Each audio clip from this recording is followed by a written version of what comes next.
So kanina lang po, napasa na po yung version po ng House of Representatives na anti-political dynasty. This is the result of the series of public consultations that we conducted. We started in Carmona, Cavite, for Luzon, and in Visayas, we had the public consultation at the University of Cebu, University of the Philippines, Cebu, and then in Cagayan de Oro for Mindanao. We had also 4 committee hearings and 3 public consultations. So all in all, 25 versions have already been filed. Same subject matter, anti-political dynasty. And so just earlier today, we adopted the committee report, and hopefully by next week, we will be delivering our committee report on the plenary to also start and begin the plenary debates for its eventual approval on the floor. So, Congressman Flores, would you like to add something? Okay.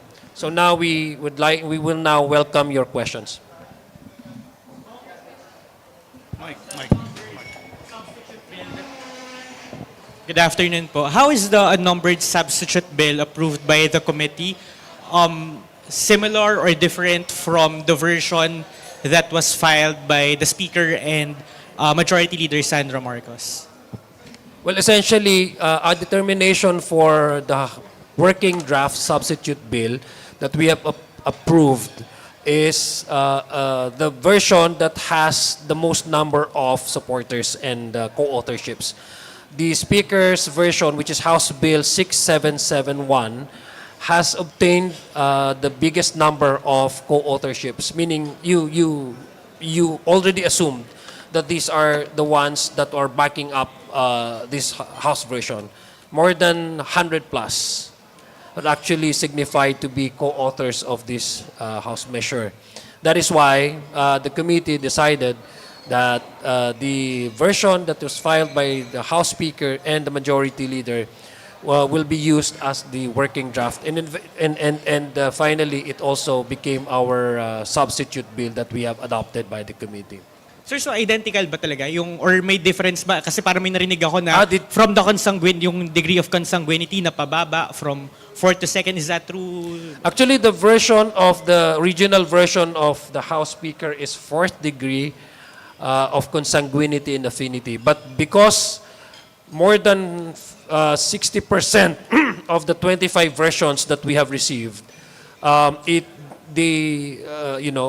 the versions, the common and the commonalities among these 25 versions, and the most number that proposes a civil degree is a 2nd degree. That's why sabi nga kanina, sabi nga ni Congressman Flores, even not all the sections under the House Bill 6771, which is authored by the Speaker, has automatically been adopted by the committee. Kasi yung original version of the House Speaker is 4th degree, but since majority of the versions opted for 2nd degree, so yun po yung nakuha natin as a part of our working and substitute bill. So yung criticism dun sa version ni Speaker and ni Majority Leader Sandro Marcos is it's already a weak version of the anti-dynasty bill. Tapos ngayon po, from 4th degree of consanguinity, napababa pa to 2nd degree. Hindi ba sir parang yung optics is mahina na nga siya, mas lalo pang napahina yung version ng bill? I don't understand the basis where this description of mahina comes from. Because in the first place, we don't have a anti-political dynasty as of yet currently being implemented in this country. So for me, I do not understand where does this description come from na mahina. What we can assure you is that this version, we tried to decongest local political unit from a control of one particular family. It has to be LGU, one political unit. Hindi dapat magkaroon yan ng concentration of power.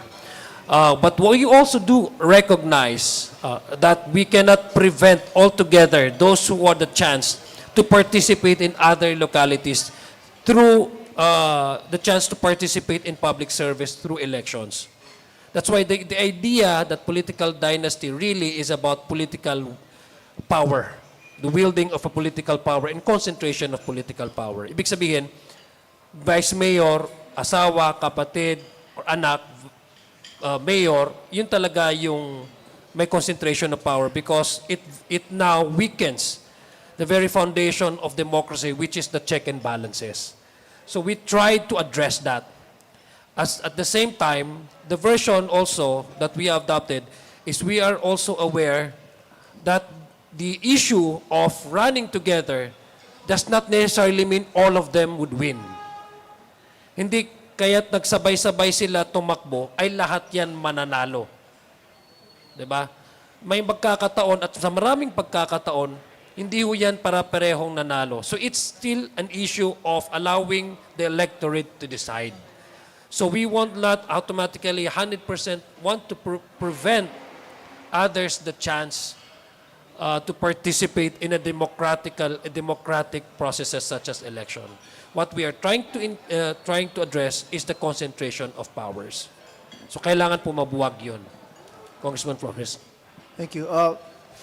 Weak, no, sabi nila, no? We should start from the basis din eh. Ang basis natin ngayon is zero definition of what political dynasty is. In one political unit, sabihin natin, city government, pwedeng mayor, vice mayor, and councilors are all occupied by persons coming from the same family as of now. But with the bill that we passed, only one can occupy one position in that particular political unit. So to say that it is a weak version, I would not agree with it. In fact, it is the strongest and only version that is existing right now. Hello. Sir, Kenneth from Business World po. Sir, business groups have pushed for a ban covering up to fourth degree of relatives po. How can you assure that a limited ban could still inspire investor in business confidence in the graft-stricken country po?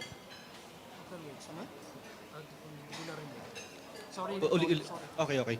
Sir, business groups have pushed for a fourth degree ban on relatives holding simultaneous public posts. Sir, how can you assure nga that a limited ban adopted by the committee could still inspire business and investor confidence in the graft-stricken country? Well, number one, there's already a very clear policy that there will be a anti-political dynasty measure in this country. That's one. Again, let me go back to the previous statements that we made. There's no actual policy right now, currently, that's being implemented that covers the issue of power concentration of one family within a locality. Wala pa. So I think this actually is a step forward. It's actually a step forward. So I hope that since many sectors really pushes for anti-political dynasty, and I presume that this version will also be supported by them, because there's no comparison whatsoever na we could that actually draw conclusion that it is worse than something. Kasi wala pa eh. Wala pa naman talagang polisiya ng anti-political dynasty. This is the first. So if you ask me, this is progressive. This is one step forward towards achieving that the aim. And by the way, yung sinabi ko po kanina ni aking kasamahan dito, si Congressman Flores, in one locality, isa lang ang pamilya ang allowed doon tatakbo. I mean, this is big leap. This is one positive development that we see now, today, with this version. Kasi ngayon, merong sa isang locality, marami talaga na pamilya ang nakaupo dyan. Pag na-implement ito, iisa lang ang allowed sa inyo na tumakbo. Okay. Sir, follow-up lang. May mga groups pong nagpo-push, nag-advocate for a people's initiative if current efforts to legislate a comprehensive anti-political dynasty ban bill falters po in Congress. Sir, how do you respond po given na they have been pushing for a fourth degree ban? You know, the beauty of living in the Philippines is you are free to do whatever you want for as long as you're not violating any rules or you're not committing any illegal acts, no? So they're free to do whatever they want. This is a free country. If they think that that would be the best for them to address or to share, express their concern, I think magkasama po akong abogado dito, that's purely legal. If they want to push it through referendum, they can do so. May mga avenues naman po, and nire-respeto naman po natin yung kanilang panawagan. If people would like to push for a people's initiative, that's very fine, no? They're all well within their rights to do so. And ang amin lang is this is the version that we think we could pass in the House. And we think we could get the most support, no? So gaya nga ng sinabi ng chairman, no, na ngayon, it's a big leap forward kasi dati, in one political unit, pwede only members of the same family. Ngayon, isa na lang talaga in the versions that we're working with. Sir Gabriel Lalo from Inquirer po. Sir, clarify ko lang, ilan po yung limit per locality? For example, for a province, sir? Kasi yung bill po ni Speaker, meron nakalagay doon na kung sa provincial, pwedeng isang governor for other positions. Hindi pwedeng mag-occupy. So, pwedeng merong isang governor, pwedeng may isang congressman, pwedeng national. So, ilan po yung total limit sa lahat? Actually, na-classify doon one local, one national, one province, munisipyo, city, barangay. Oo. Actually, yung political subunits kasi ang na-specify doon. Para sa iba, parang sabi nila, sobrang dami. It's because ganun talaga po yung subdivision talaga in reality. But what we need to emphasize really is yung allowable na magraran in one political unit. Ibig sabihin, in one constituency, you'll only be allowed to run within second degree of civil relationship, allowed only one person from that second degree consanguinity. We're talking of holding actual political positions, Kaya marami pong nagsasabi, mas lalo itong pinalakas yung political dynasty kasi po pwede silang mag-run. You know, running for an office does not necessarily make one a winner. It's still the electorate who will decide. We're talking of actual occupancy of an office. Actual occupancy of office, isa lang ang pwede. Para klaro po. Sir, sorry I would like to know, for example, si governor comes from a family A, for example. Anong governor of a province, anong mga posisyon na lang yung pwedeng makuha nung anak or nung pamilya na within the second degree? Sa politika, wala. Within second degree. Wala. Kung tatakbo na si mayor, halimbawa, tumakbo, wala siyang asawa, anak, nanay, tatay, o apo na pwedeng manungkulan bilang konsihal or vice mayor. Pero sir, Kung si vice mayor naman, wala rin siyang pwedeng manungkulan na mayor o konsihal na within second degree. Kung si konsihal naman, wala rin siyang nanay, tatay na konsihal or kapatid or vice mayor or mayor. Sir, kasi parang yun yung medyo confusing Kasi merong isang provision dun sa bill, sa substitute bill, na parang hindi pwedeng tumakbo for a simultaneous post yung isang, kung congressman, hindi pwedeng tumakbo for a simultaneous post within the same legislative district. Per legislative district, sir, isa lang naman talaga ang congressman. So, ayun yung parang medyo malabo at nalilito yung iba na parang sino ba yung pwedeng tumakbo once naka-elect yung isang tao? Actually, nakita din namin yan na parang redundant na tuloy ang labas niya kasi isa lang yung pwede in the district. Pero I think it contemplates of situations where hindi magkasundo, meaning hindi planned na silang dalawa ang tatakbo for the same position, meaning magkapatid, kalaban, 'di ba? Away sila. So nag-file ang isa, nag-file din yung isa. That's where the prohibition applies, no? Pero yun nga, we're still, in fact, the chairman also said na open pa rin kami to other suggestions in terms of amendments once the bill reaches the floor for amendments. Hello po, Agatha Gregorio po from ABS-CBN News. Nabanggit po kanina nung nasabi na possible parang na-railroad daw po yung bill ay you're working or operating on a timeline po. Kayo po ba kung time is not a limitation, ano po for you yung best na magiging version ng bill po nito? What changes would you make with this substitute bill? Or do you believe this is the best that we could possibly pass po? Actually, from the start that we conducted the first committee meeting, ang buong bayan po ang witness. At open po tayo sa lahat ng umattend. Yun, nagkaroon po tayo ng consultation, nagkaroon po tayo ng public hearings, at alam naman po ng ating mga kasamahan sa komite na magkakaroon ng botohan at ng finality nung magiging itsura ng committee report. We're pressed with time. Sabi nga po nila, matagal na po itong inaantay ng ating taong bayan. Kaya nga po, yung issue ng kailangan ba itong ipasa ng sa maagang panahon, matagal na po yan, dapat na pinasa. No? Kaya nga pa tayo po, pinasa po natin ng substitute bill dahil alam po natin inaantay ito ng taong bayan for more than 40 years. Ngayon, sinasabi naman nila ng railroad. So hindi natin alam kung saan talaga tayo lulugar. Ipapasa ba natin ito ng mas expeditiously, na dumaan naman ito sa proseso. Nagkaroon tayo ng public consultation. Pinakinggan natin yung lahat ng ating mga kababayan, mga expert, constitutional experts. Pinagsalita natin. So sasabihin pa rin na railroad. Mukhang hindi naman po tama yon. Kasi nakita naman po natin kung paano yung naging proseso nito eh. No? At saka kanina po, bago ho tayo nagdesisyon ng komite, ay nagkaroon po talaga tayo ng motion. Nagkaroon butuhan. In fact, pinagbigyan nga po natin yung iba sa kanila na magsalita, maski naipasa.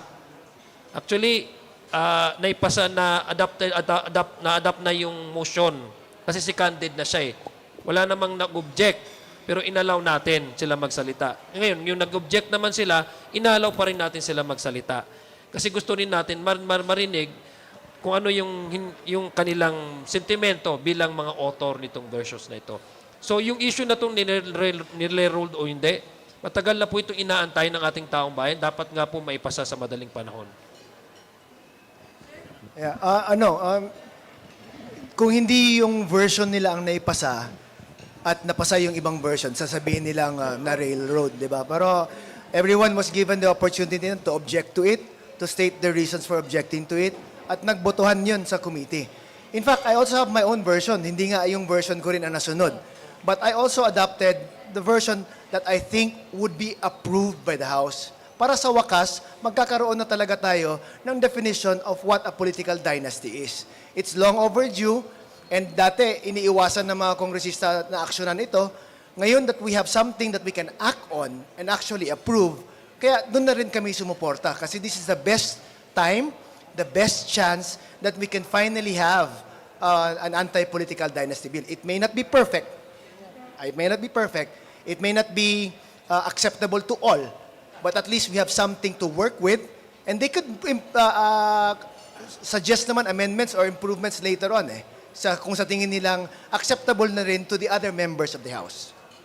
Alam mo, idadagdag ko lang, we cannot be you cannot be 100% too extreme with our version. We also have to be, we also have to recognize that in order for this bill to finally be passed on third and final reading, we need also to recognize the current situation on the ground. What is implementable and what is acceptable.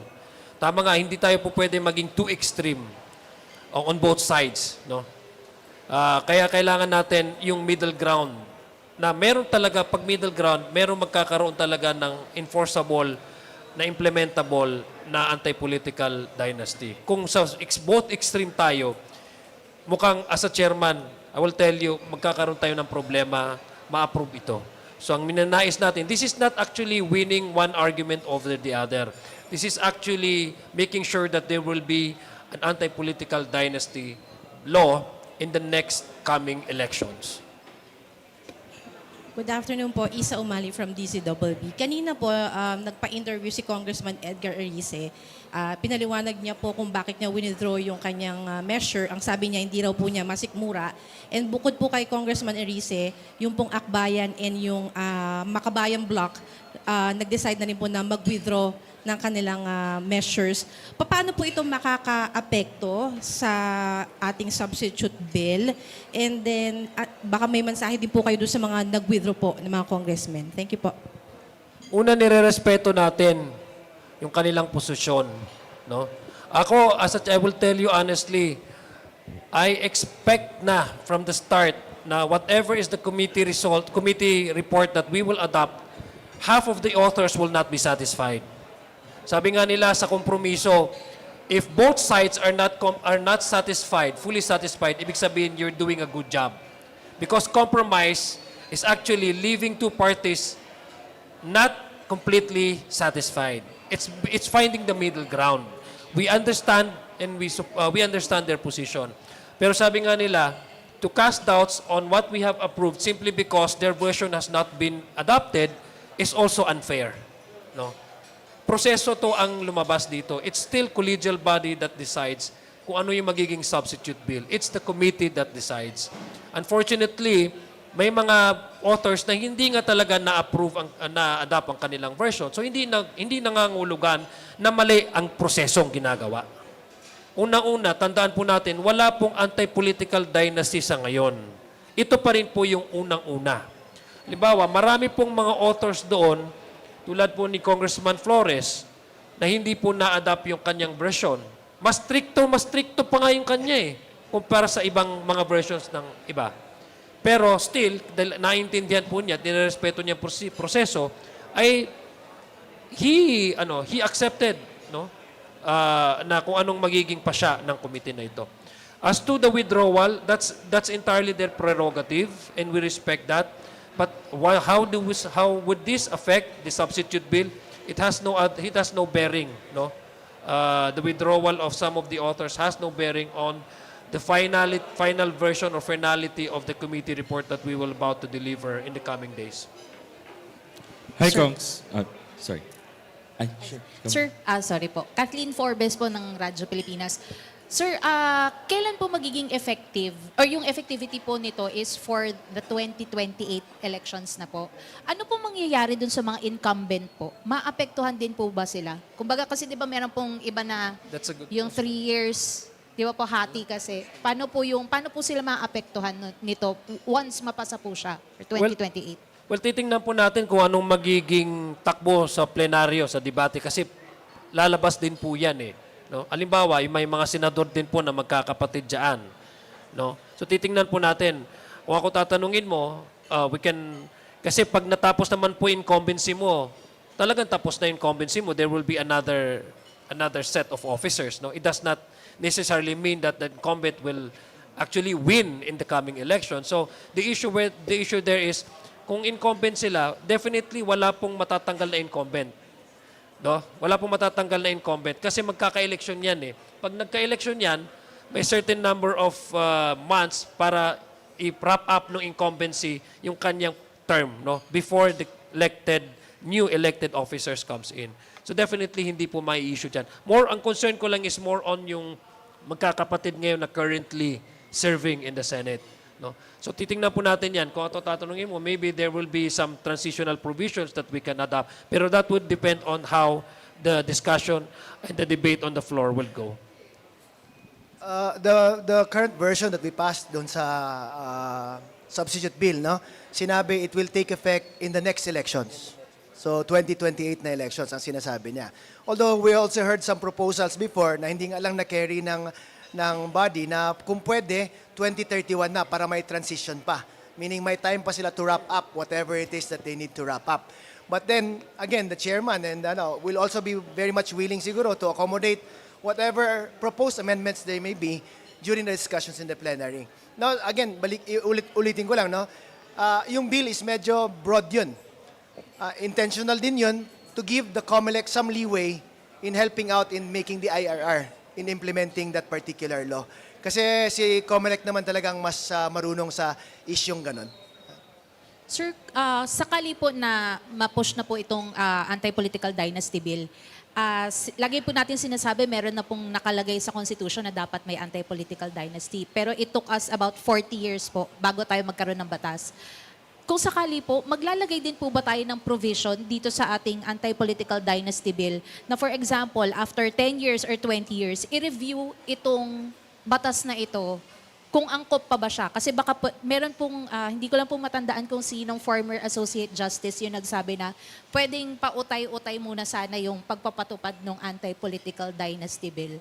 So for example, after 20 years, baka pwedeng maging fourth degree na yung ipagbabawal. Meron po bang plans din po na isama yun? Alam niyo po, hindi po para sa akin, I don't know with other members, no, para po sa akin, yung exercise of oversight function ng House of Representatives is given at any given time.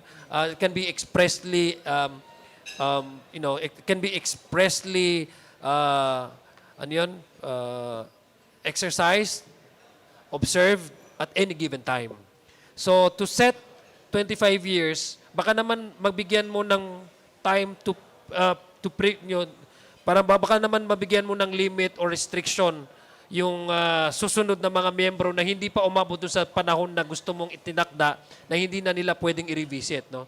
I think it's better to leave it silent kasi pwede naman nila i-exercise ang kanilang oversight function. The danger of putting up a time-bound restriction, the time for it to be reviewed, baka kung hindi pa umabot dun sa time na yon, baka hindi nga nila ma-review. So, mas magandang wala na lang. Okay, thank you po.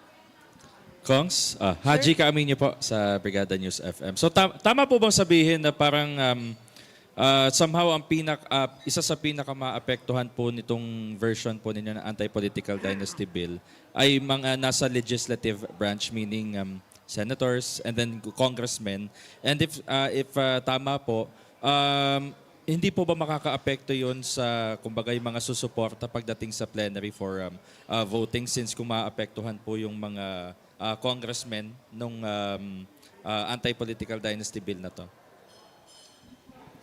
Well, unang-una, confident naman tayo dahil itong version na inadapt natin. Kaya nga natin ginawang working draft yung House Bill 6771 dahil siya yung pinakamaraming co-authors. Ibig sabihin, that would also translate into an actual support in the plenary para to make sure na meron talaga tayong maipapasa na version ng anti-political dynasty. As to how other congressmen, other members would approach this issue, hindi natin alam kung paano yung magiging flow ng debate.